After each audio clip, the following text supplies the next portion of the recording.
दया, यहाँ पेड़ पे देखा?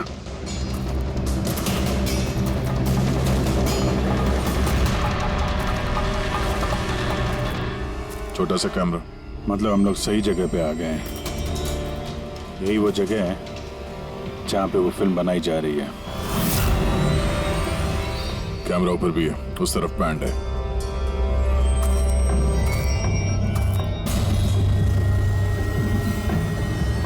शायद इस कैमरे से कुछ पता चले उनके अड्डे के बारे में। नहीं अभिजीत, ये तो हाई एंड वायरलेस कैमरा है। इसके जरिए पता लगाना मुश्किल है कि इसमें जो स्टोर्ड फुटेज है वो कहाँ से ब्रॉडकास्ट हो रहा होगा, और इस जंगल में पता नहीं और कितने कैमरास हैं। देखते हैं, आगे शायद कोई कैमरा मिल जाए जिससे कुछ पता चले।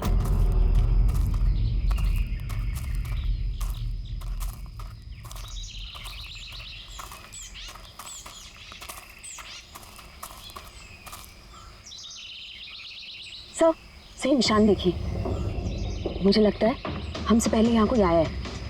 हम लोग सही डायरेक्शन में जा रहे हैं।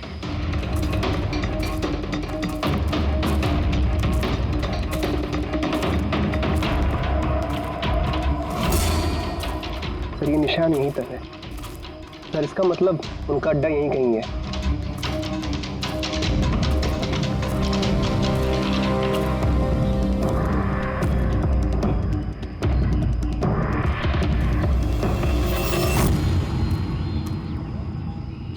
चल जल्दी आइए।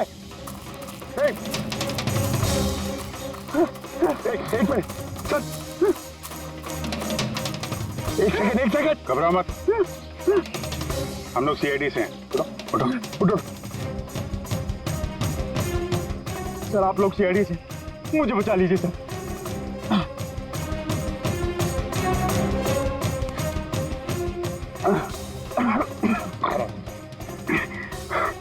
यहाँ फंस कैसे गए तुम? सर मुझे इस जंगल से बाहर निकलने का रास्ता नहीं मिल रहा सर। उस खूनी ने एक एक करके सबको मार दिया। तुम लोग यहाँ आए कैसे? हम शेयर टैक्सी में सवार होकर सफर कर रहे थे कि अचानक हमारी गाड़ी पंक्चर हो गई और कार रुक गई। सड़क पर पहले से किसी ने कीले और कांच के टुकड़े रखे हुए थे सर। फिर इसके बाद कुछ लोग आए जिनके चेहरे नकाब से ढके हुए थे, और जब तक हम कुछ कर पाते उन्होंने हमें बेहोशी के इंजेक्शन लगा दिए। और जब मुझे होश आया तो मैं इस घने जंगल में था सर। सर मैं ही जानता हूँ कि इस जंगल में मैं भूख प्यास से कैसे रहा हूँ।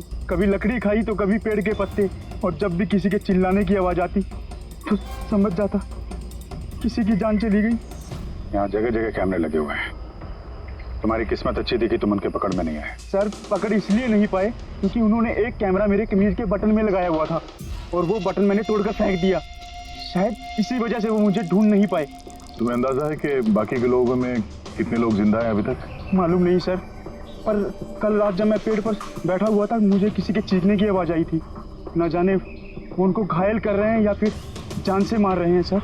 किस तरफ से आवाज़ आई थी, कौन सी दिशा से, कुछ याद है आपको? मेरे पेड़ इस तरफ, शायद उस तरफ से सर।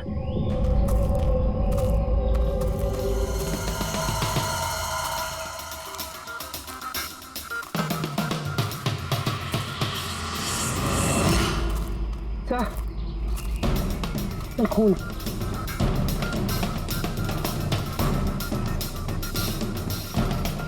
सर यहाँ पर भी। इसका मतलब उनमें से कोई घायल है। किस तरफ गया होगा? सर, ये देखिए, खून के कुछ निशान इस तरफ भी जा रहे हैं। इस तरफ भी खून का निशान है और इस तरफ भी है। दोनों तरफ है। दोनों तरफ देखना पड़ेगा। पंकज, पूर्वी, तुम लोग इधर देख लो, हम लोग इधर देख लेते हैं। विनोद, तुम इनके साथ जाओ, और हाँ, हर आधे घंटे में अपडेट देते रहना, ठीक है? आप आइए।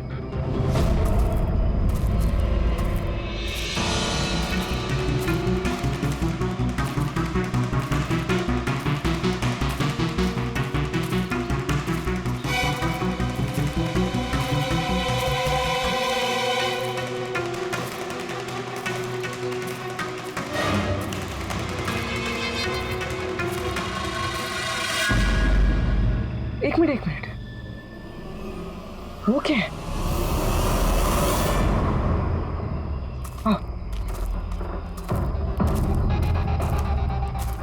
घर? शायद घायल विक्टिम ने यहीं पर पनाह ली हो। जंगल के बीच में घर, मगर नक्शे के हिसाब से तो यहाँ कोई घर नहीं था।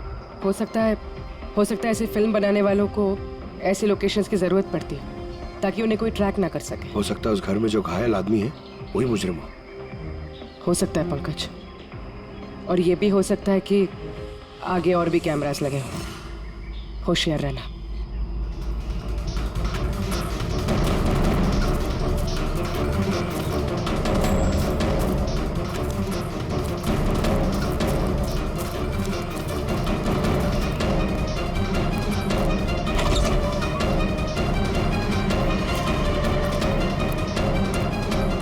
पंकज, टॉर्च।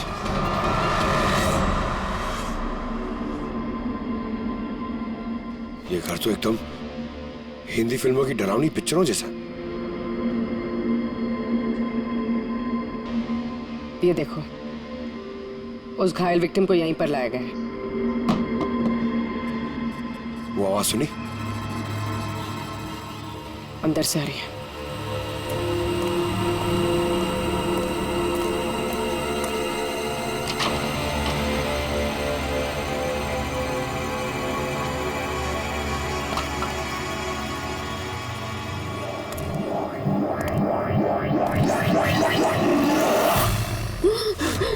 नहीं, छोड़ दो मुझे जाने दो।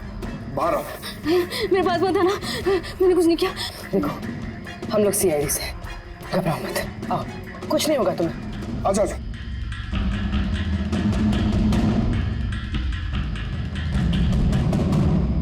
वो यहीं पे, वो यहीं पे। अरे पूर्वी, ये लाइट कहाँ से आ रही है? पंकज, मुझे कुछ दिखाई नहीं दे रहा। अरे पंकज सर, पूर्वी मैम, पंकज सर।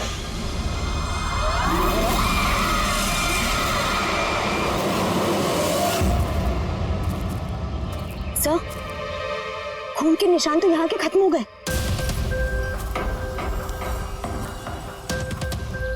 ऐसे कैसे हो सकता है? घायल आदमी अगर यहाँ पर आएगा तो यहाँ से अचानक कैसे गायब हो जाएगा? शायद वो मुजरिमों के हाथ लग गया यहाँ इस पॉइंट पे पहुंचने के बाद। हो सकता है। पता नहीं मोहित के अलावा और कोई है जिंदा कि नहीं। 1 घंटा हो गया तो पूर्वी और पंकज का कोई फोन कॉल नहीं है।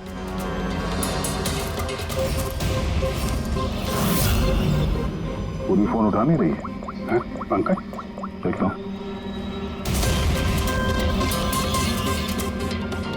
पंकज भी फोन नहीं उठा रहा है। अरे यार, किसी मुसीबत तो नहीं है दोनों? चलो चल के देखते हैं। चलो। यहाँ पे खून इस तरफ गए थे।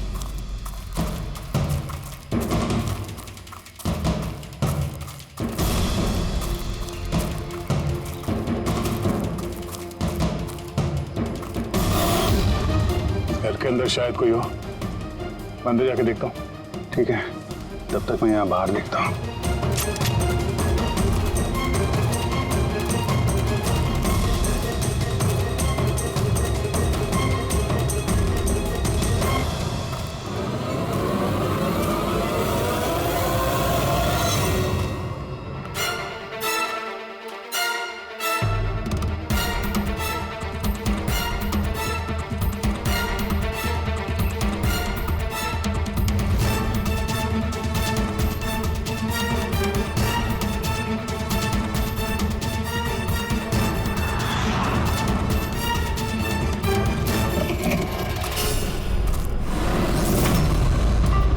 पंकज कब आए?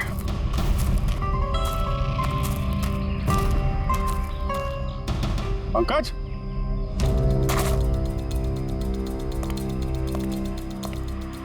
पंकज,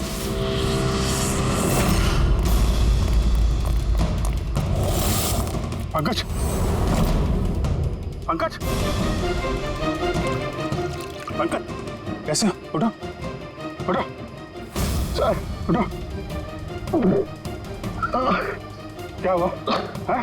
सर वहाँ पे वो घर में गए थे सर, वहाँ पे एक लड़की थी सर। हाँ। सर बात ही कर रहे थे सर, पता नहीं एकदम से इतनी रोशनी आई सर कि कुछ दिखने नहीं, कुछ समझ में नहीं आ रहा था। वो घर से जैसे जैसे मैं निकला बाहर, शायद यहाँ गिर गया सर, पता नहीं, कुछ समझ में नहीं आ रहा सर, एकदम चक्कर आ रहा है। और पूर्वी, विनोद, वो कहाँ है? सर वो लोग पता नहीं सर, अंदर थे, बाहर निकले पता नहीं सर। Oh no. क्या हुआ क्या तुम्हें? ये ठीक है। पूर्वी और विनोद भी नहीं? उस घर के अंदर तो कोई भी नहीं। ओ गॉड, उन्हें कहीं कुछ हो ना गया हो।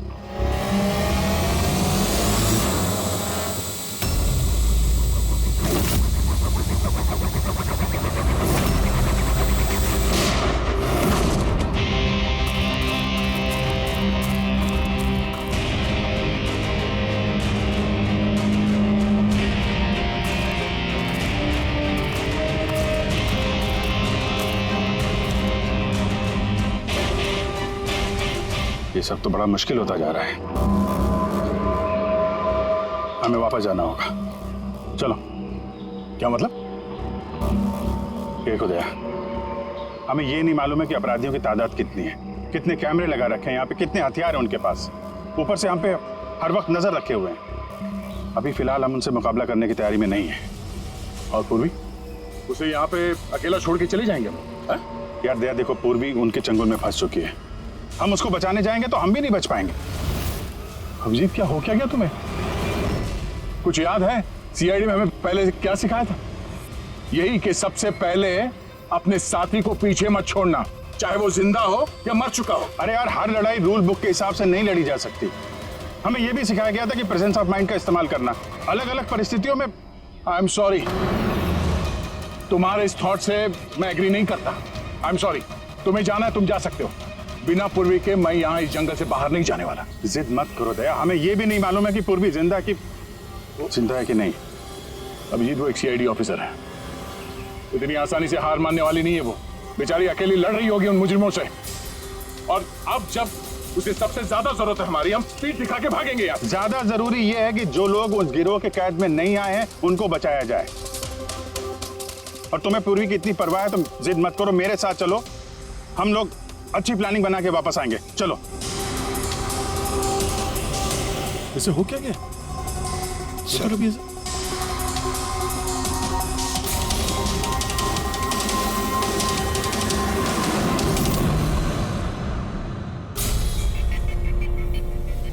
सीआईडी के इतिहास में ऐसा पहली बार हुआ होगा कि सीआईडी किसी से डरकर दुम दबाकर भाग गई। हाँ सर, पहुंच गए आप? हाँ, बस उसी जंक्शन पे रहिए, हम लोग आते हैं वहां पे। अरे सालुके सर, आप यहाँ? मैं यहाँ। आइए। अरे तुम्हें क्या लगा हम लोग पूर्वी को ऐसे ही छोड़ देंगे जंगल में मरने के लिए? हैं? तो आपका और दया सर का झगड़ा झूठा था। जब अभिजीत ने वहां पे कैमरा देखा तो उसने मुझे इशारा किया। पता नहीं और कितने ड्रोन लगा रखे होंगे हम पे नजर रखने के लिए। जो आदमी उस कैमरे के जरिए हम पर नजर रखे हुए था, उसकी आंखों में धूल झोंकना जरूरी था, इसलिए।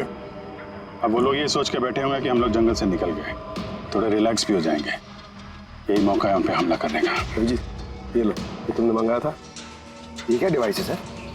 ये जैमर है पंकज। आसपास इस एरिया में जितने भी कैमरे होंगे सब जैम हो जाएंगे। अब वो हम पे नजर भी नहीं रख पाएंगे। और ये ड्रोन पे जो कैमरा लगा है, इसकी रेंज 7 किलोमीटर सिर्फ। बैटरी तो खत्म होने वाली है। इसका मतलब अगर हम इसे नहीं पकड़ते तो ये वापस उनके अड्डे पे जाता बैटरी बदलने के लिए। जरा आईपैड निकालना, नक्शा निकालो उसमें।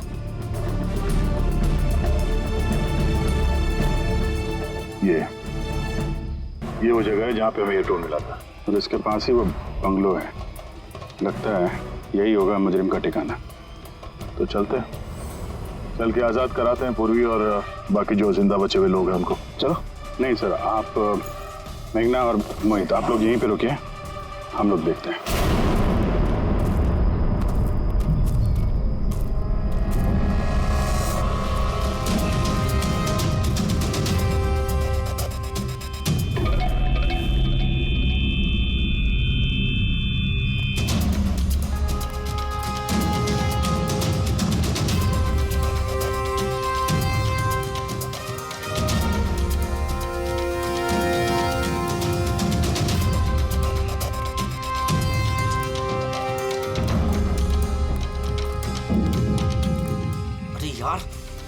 सिस्टम बंद कैसे हो गया? देख ना कुछ। जैसे आवाजें आ रही हैं। बंद कैसे हो सकता है पूरा सिस्टम?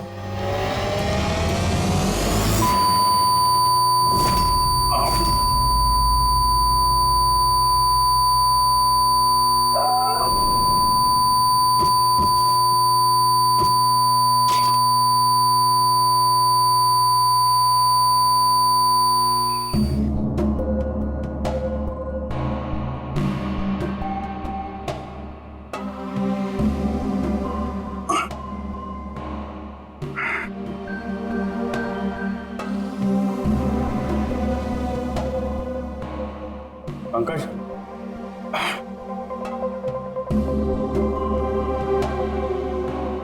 पंकज,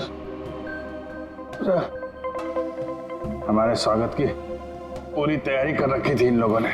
सर ये लोग अगर हमें मारना चाहते तो पहले ही मार देते सर। हमें हमें मारते हुए क्या ये फिल्म बनाना चाहते हैं?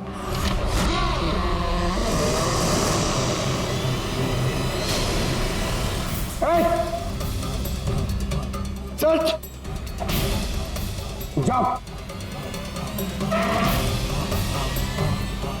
सच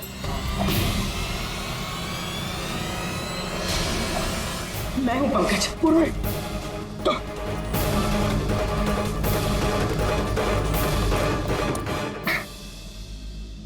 तुम ठीक हो?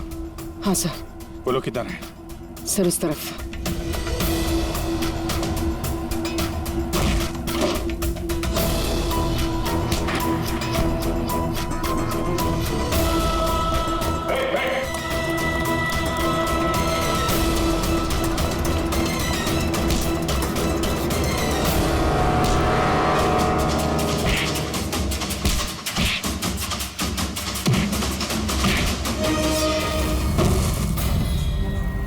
सर चल चल।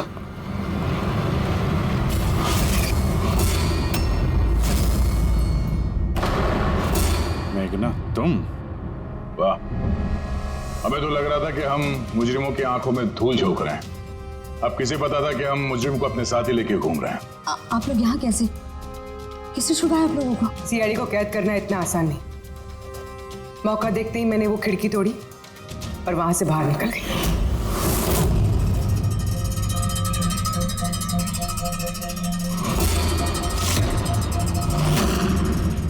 और उसके बाद मैंने उन्हीं लोगों का पीछा किया जिन लोगों को तुमने भेजा था मुझे ढूंढने के लिए।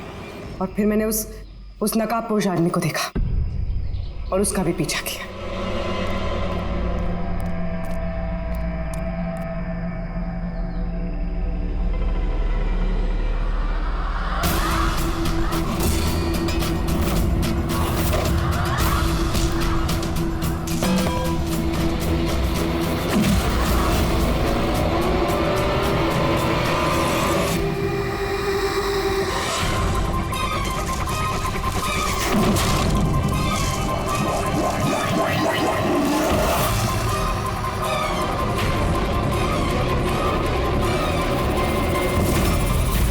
कुछ देर बाद जब मुझे होश आया तो मैंने देखा कि मगर इससे पहले कि मैं बाकी ऑफिसर्स तक पहुंच पाती तुम्हारी उस सोनिक बूम वाली आवाज ने इन्हें बेहोश कर दिया था। वो तो मेरी किस्मत अच्छी थी कि मैं दूर थी और उस आवाज का मुझ पर कोई असर नहीं हुआ। और फिर मैंने सोचा कि क्यों ना उस नकाब को ही मैं अपना हथियार बना लूं। जिस बेरहमी से तुमने लोगों की जान ली है, तुम तो औरत कहलाने के लायक भी नहीं हो। अब ये बताओ, तुमने ये सब किस लिए किया? ये सब मैंने पैसों के लिए किया है सर। जितने पैसे मुझे इस काम के लिए मिल रहे थे ना, उतना तो मुझे अपनी जॉब में 5 साल में भी नहीं मिलता। और वैसे भी क्या फर्क पड़ता है, रोज इतने लोग मरते हैं, अगर 2-4 और मर गए तो क्या हुआ? तुम्हें शायद मालूम नहीं है कि तुम कितनी बीमार हो। बाकी लोग कहाँ हैं जो तुम्हारे साथ में थे? मैंने किसी को कोई नुकसान नहीं पहुंचाया सर, इतनी भी बुरी नहीं हूं मैं। और वैसे भी मैंने कोई भी खून अपने हाथों से नहीं करा है। मुझे तो एक औरत ने करोड़पति बनने का ऑफर दिया था जो मैंने एक्सेप्ट कर लिया। कौन औरत? बहुत अजीब सा नाम था उसका।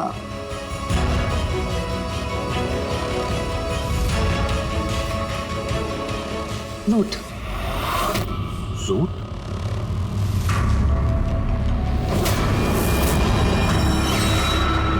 तो रूट रूट है इस सब के पीछे, मास्टरमाइंड। अब उसने ऐसा क्यों किया उसका जवाब तो अब वही देगी। तो जहां तक तुम्हारा सवाल है, कानून तुम्हें कड़ी से कड़ी सजा देगा।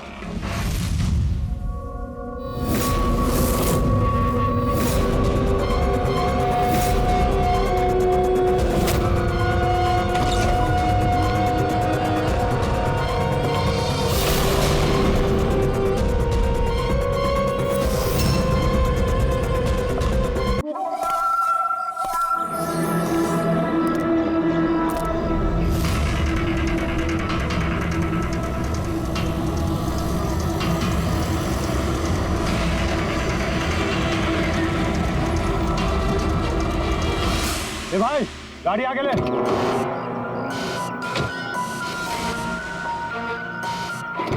बोला ना तुझसे, गाड़ी आगे ले तो आगे ले। अरे भाई कैसे आगे लूं, गाड़ी खराब हो गई है ना। प्रॉब्लम बाद में देखना, धक्के मार के आगे लो पहले। बोले आप लोग भी मदद कीजिए। हम क्या मदद करो, तुम जल्दी। इस आदमी को मैं पहचानता हूँ सर। इसका मतलब हमारी इन्फॉर्मेशन एकदम सही है। यानी कि वो रूट नाम का कंप्यूटर हैकर इसी जगह पे होगा। और वो रूट जरूर कोई खतरनाक प्लानिंग कर रहा है सर। चाहे कुछ भी हो जाए, उसे जिंदा पकड़ना है, ये जानने के लिए कि उसका मिशन क्या है। और इस मिशन में तुम दोनों साइबर कॉप की आगे भी जरूरत लगेगी। तुम यस सर। यहाँ बाहर गेट पे खड़े रहना। ओके बाहर सर। नजर रखना। चलो।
तो कोई नहीं।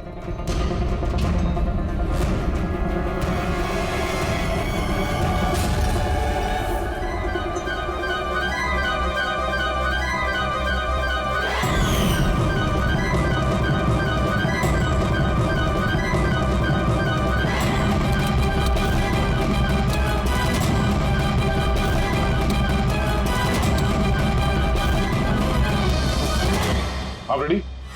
सर सब जगह देख लिया, यहाँ पे कोई नहीं है। खबर तो गलत नहीं हो सकती, यहीं कहीं होना चाहिए। चलो देखते हैं।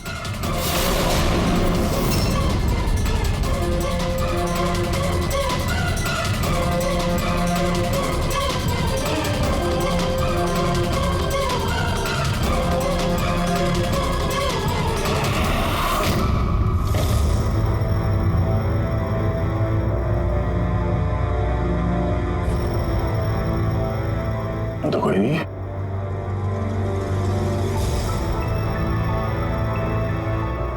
शहर अभी भी गर्म है, लगता है यहाँ पे कोई था अभी। मगर सर एंड मौके पे भाग कैसे निकला?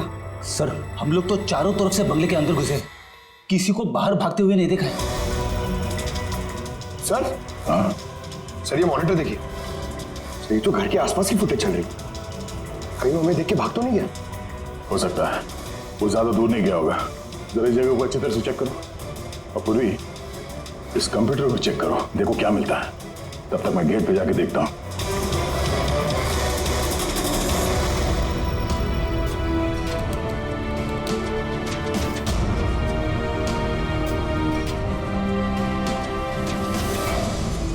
Mahesh, Mahesh, yes sir. ये रूट अंदर नहीं है, लगता भाग गया। तुम यहीं पे खड़े थे? सर मैं यहीं पे खड़ा था, मैंने किसी को नहीं भागते हुए देखा। यहाँ से कोई नहीं गया बाहर? नहीं सर।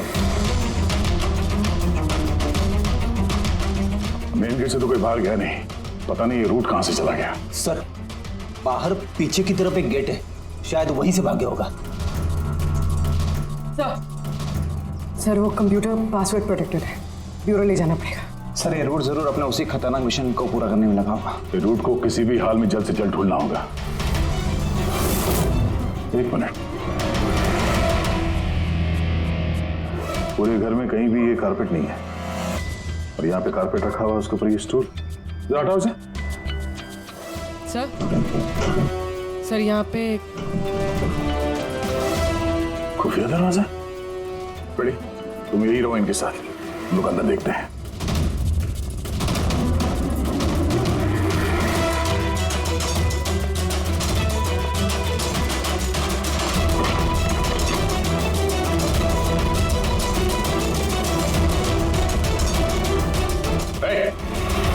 अब अगर अपने बचाव में कुछ कहना चाहती हो तो यही वक्त है।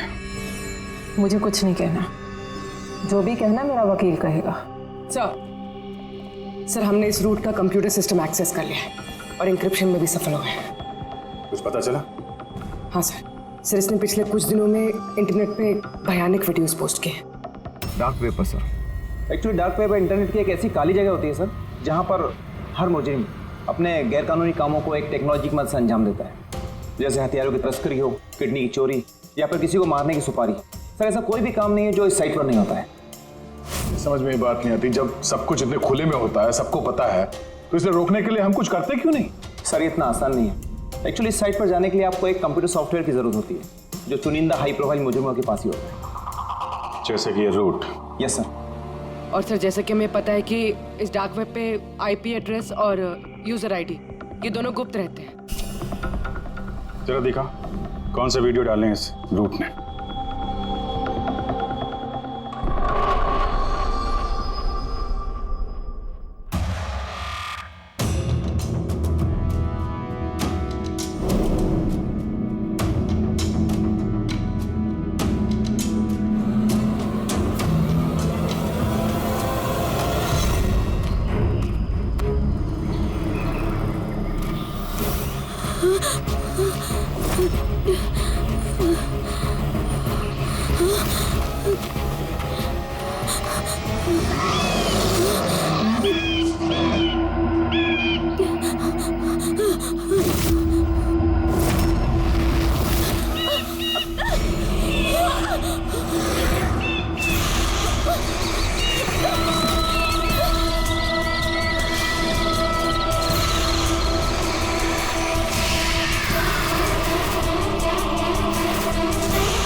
अरे बाप रे, ये तो किसी डरावनी फिल्म का भयानक सीन है। ये सीन क्यों डाला डार्क वेब में? सर ये किसी फिल्म का सीन नहीं है, ये सब असली में हुआ है, और किसी हीरोइन के साथ नहीं, बल्कि एक मासूम लड़की के साथ। जहां तक मुझे याद आ रहा है इसे स्नफ फिल्म कहते हैं ना? हाँ सर, बहुत बड़ी इंडस्ट्री है इन वीडियोस की। कौन है ये लड़की? मुझे नहीं पता। तुम जिम्मेदार हो इसकी मौत की? नहीं सर, मैं किसी की मौत की जिम्मेदार नहीं हूँ। मुझे तो बस पैसे दिए गए थे ये वीडियो डार्क वेब पे डालने के लिए, और मैंने बस डाल दिया। किसने दिए पैसे? मुझे नहीं पता। नहीं पता कहने से काम नहीं चलेगा। एक लड़की की जान गई है। सर मेरे यकीन कीजिए, ऑनलाइन पैसे ट्रांसफर किए गए थे मेरे अकाउंट में। किसने किए मुझे कुछ नहीं पता। पता नहीं है तो पता करो। कंप्यूटर की बहुत बड़ी महारथी हो ना, ये पता करना तुम्हारे लिए कोई मुश्किल काम नहीं है। पता करो। अभिजीत, अगर कोई इस तरह का फिल्म बना के अपलोड कर रहा है तो हमें जल्द से जल्द उस तक पहुंचना होगा जो ये मौत का खेल खेल रहा है। एक काम करते हैं, इस लड़की की फोटो सभी पुलिस स्टेशन में भेज देते हैं। एक बार पता चल जाए लड़की कौन है, सारा मामला साफ हो जाएगा।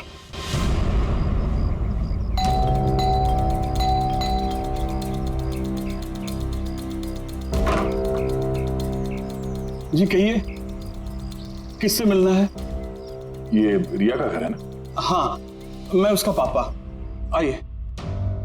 वो हम लोग सीआईडी से हैं। आपके लिए एक बुरी खबर है। आपकी बेटी रिया अब इस दुनिया में नहीं रही। पता है, मगर आप उसके मौत के 10 दिन बाद क्यों आए हैं ये सब बताने? आपको पता है कि आपकी बेटी रिया की मौत हो गई है? आप उस कार एक्सीडेंट की इन्वेस्टिगेशन के लिए आए हैं ना, तो आपको ये तो मालूम पड़ा होगा कि रिया का तो फ्यूनरल भी हो गया है। एक मिनट, आप किस कार एक्सीडेंट की बात कर रहे हैं? वही जिसमें हमारी रिया चल बसी है। शेयर टैक्सी में वो पुणे जा रही थी। नहीं, रिया की मौत कार एक्सीडेंट में नहीं हुआ है। ये क्या कह रहे हैं आप? एक मिनट, ये रिया है। हाँ, ये रिया ही है। एक्सीडेंट वाले दिन उसने यही कपड़े पहने थे। एक मिनट, सॉरी बाबू, लगता है कुछ कंफ्यूजन है। आप जरा बताइए कि आपकी बेटी रिया का कार एक्सीडेंट कैसे हुआ था? शेयर टैक्सी में वो पुणे जा रही थी, 7 और लोग भी थे उसके साथ। तो रास्ते में उसकी गाड़ी का बड़ा भयानक एक्सीडेंट हो गया। पूरी कार आग की लपटों में झुलस गई। मरने वालों के तो चेहरे तक पहचान में नहीं आ रहे थे। तो आप लोगों ने रिया को कैसे पहचाना? उसके सामान के जरिए बस हम उसे पहचान पाए। आपने ये नहीं बताया कि ये फोटो कब की है? वैसे हम लोगों को भी पता नहीं कि ये फोटो कब की है, पर पता चलते ही हम आप लोगों को बता देंगे। लगता है रिया का ये एक्सीडेंट सिर्फ एक दिखावा था, उसकी मौत की असली वजह को छुपाने के लिए। सर अगर रिया का कार एक्सीडेंट एक दिखावा था, तो वो बाकी के 7 लोग जो उसके साथ गाड़ी में थे, कहीं वो भी रिया की तरह ही तो नहीं मारे गए? हो सकता है। सबके परिवार वालों से मिलना पड़ेगा। किस्मत अच्छी थी हमारी कि जो 7 लोग एक्सीडेंट में मारे गए थे, उनमें से एक का अंतिम संस्कार नहीं हुआ था। देखते हैं डॉक्टर सालों के इस लाश से क्या सुराग निकाल पाते हैं। वैसे भी लाशें इतनी बुरी तरह से जल गई हैं कि चेहरा पहचान पाना मुश्किल है। भाई तुम लोगों का शक एकदम सही था। ये लाश टोनी की नहीं। लग ही रहा था सर हमें, लेकिन ये कौन है कुछ पता चला? यार ये तो पता नहीं लगा है कि ये लाश है किसकी, लेकिन ये पता चला है कि इस आदमी को कैसे मारा गया। मैंने इसके बॉडी का स्कैन किया तो पता लगा कि इसके पेट में चाकू का बहुत गहरा घाव है। चाकू से? हाँ, चाकू का। और मुझे लगता है उस चाकू के वार की वजह से ही इसकी मौत हुई। मतलब चाकू से मारा किसी और को और उसे टोनी बता के एक्सीडेंट का हिस्सा बना दिया। ये गैंग आखिर करना क्या चाहता है? और इस आदमी की मौत 3 हफ्ते पहले ही हुई है। ये कार एक्सीडेंट हुआ 10 दिन पहले। वही तो, मतलब कार जब एक्सप्लोजन में जलाई गई उससे कहीं पहले इस आदमी की मौत हो चुकी। 3 हफ्ते से इसकी लाश संभाल के रखी थी ताकि इस भयानक खेल को अंजाम दिया जा सके। यार एक काम करते हैं, जहाँ पे एक्सीडेंट हुआ था वहीं पे चलते हैं, पता करते हैं एग्जैक्टली उस दिन हुआ क्या था। मैं तो मजे से कार चला रहा था सर, और रेडियो पे गाने सुन रहा था। तभी अचानक से मैं जोर का धमाका सुना। मैं तुरंत अपने कार से निकला और मैंने देखा कि मेरी सामने एक कार आग की लपटों में जल रही थी। मुझे समझ में नहीं आ रहा था कि मैं क्या करूं। तो ये कितने बजे की बात है? सर मुझे लगता है कुछ शाम के 5 बजे होंगे। है? ये कैसे हो सकता है? सर एक सेकंड सर, ये टोल नाके की फुटेज देखिए सर। यहाँ पे तो गाड़ी 3:30 बजे क्रॉस हुई थी, फिर ये जगह वहां से 20 किलोमीटर दूर ही है सर। तो 20 किलोमीटर का सफर तय करने में 1.5 घंटे तो नहीं लगने चाहिए। रास्ते में कोई ढाबा होटल भी नहीं है, कोई चाय वाय के लिए रुक जाए जहाँ पे। एग्जैक्टली तो उस हिसाब से गाड़ी को यहाँ पे 4 बजे पहुँच जाना चाहिए था, मगर यहाँ पे एक्सीडेंट हुआ 5 बजे। इसका मतलब है ये जुर्म इस 1 घंटे में ही हुआ है। तो गाड़ी को उस समय कहीं ले जाया गया और उन सबको उतार के उसमें 7 लाशें रख दी गई। और उसके बाद गाड़ी को यहाँ पे लाके ब्लास्ट करवा दिया। सब प्लान था। सर ऐसा लगता है इन सब लोगों को वहीं लेके गए हैं जहां पर रिया को लेके गए थे, वो स्नफ फिल्म बनाने के लिए। जगह जल्द से जल्द ढूंढनी होगी यार। पूर्वी ने SMS भेजा तो किसी पेड़ की फोटो है। हाँ पूर्वी। सर ये पेड़ जिसकी फोटो भेजी है मैंने, इसे मोरिंगा ओलिफेरिया कहते हैं सर। हाँ सर ठीक ऐसा ही पेड़ रिया वाले फुटेज में भी है। ये देखिए सर, उस फुटेज का स्क्रीनशॉट भेज रही हूँ मैं। सर ये पेड़ महाराष्ट्र के 2 जंगलों में पाए जाते हैं। ये तो एग्जैक्टली वैसे ही पेड़ है। महाराष्ट्र के 2 जंगलों में? कौन कौन से जंगलों में? सर एक जंगल है जो नासिक के पास है और दूसरा जंगल एक्सीडेंट वाली जगह से सिर्फ 1 घंटे की दूरी पे है और इस जंगल का नाम है प्रीफिक्स फॉरेस्ट। जरूर ये मौत का खेल इस प्रीफिक्स जंगल में ही हुआ है। प्रीफिक्स फॉरेस्ट तो काफी बड़ा जंगल है यार, मीलों तक फैला हुआ है। फॉरेस्ट ऑफिसर की मदद लेनी होगी।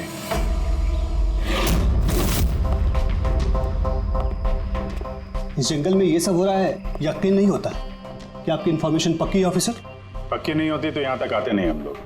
आप बताइए कुछ हाल फिलहाल में ऐसी कोई घटना आप लोगों ने कुछ सुनी हो, कुछ देखी हो, जंगल के अंदर कुछ हुआ हो? बिल्कुल नहीं, और अगर ऐसा कुछ होता तो हम जरूर उस पर ध्यान देते। चलो कोई नहीं, फिर भी अपनी तसल्ली के लिए एक बार हम जंगल देखना चाहेंगे। श्योर। वैसे सर आप लोग पूरा जंगल देखना चाहेंगे? क्योंकि मीलों तक फैला हुआ है ये, इसमें काफी वक्त लग सकता है। नहीं, हम पूरा जंगल नहीं देखेंगे। हमें जंगल का वो हिस्सा दिखाइए जहाँ पे कोई आता जाता नहीं है, क्योंकि अक्सर सुनसान इलाकों में ही जुर्म पनपता है। Okay officers. विनोद, देखना, इन्हें जंगल के उन इलाकों की दिखाने की जिम्मेदारी आपकी है। ओके? जी sir. Yes sir. Sir 1 second. Sir ये देखिए, सर ये जंगल का सबसे घना और सुनसान इलाका है। मेरी समझ से हमें यहीं से शुरू करना चाहिए। ठीक है, देखते हैं।